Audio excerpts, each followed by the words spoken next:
এবারে আসি second point, that is RCH programme. এটি কি? আচ্ছা, আমরা রিপ্রোডাক্টিভ হেলথের ব্যাপারে তো জানলাম।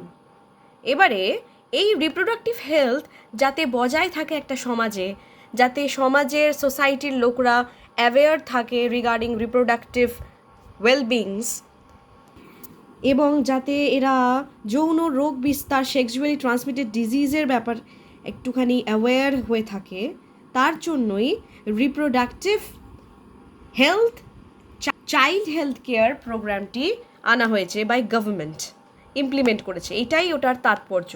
কেন? যাতে অ্যাওয়ারনেস ক্রিয়েট করা, যাতে মানুষকে বিভিন্ন রোগের ব্যাপারে জানানো, যাতে ফ্যামিলি প্ল্যানিংয়ের ব্যাপারে যাতে তাদের জানানো হয়।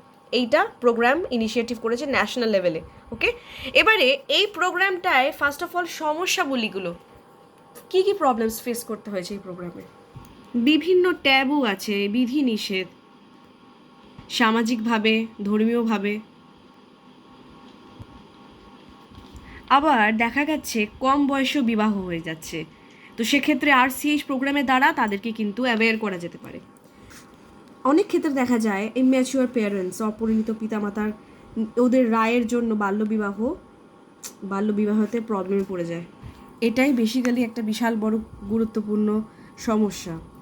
জীবনযাত্রা, অপরিণত বয়সে বিবাহের জন্য অধিকাংশ দম্পতিই পড়াশোনা বন্ধ করে দেয়।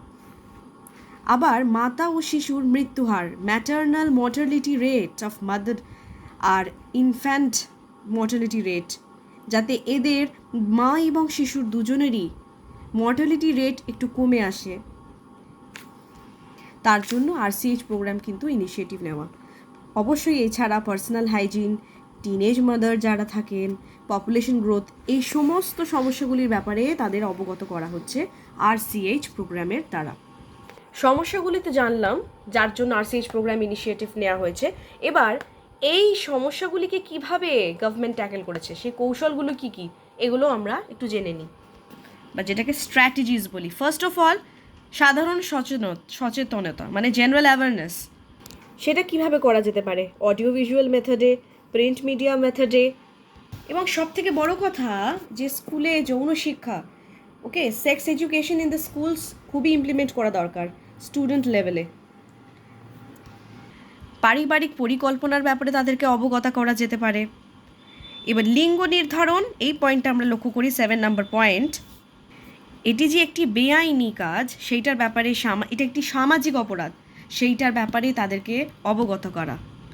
আরও উন্নত মান, আরও বেটার টেকনিক্স ইমপ্লিমেন্ট করা হয়েছে।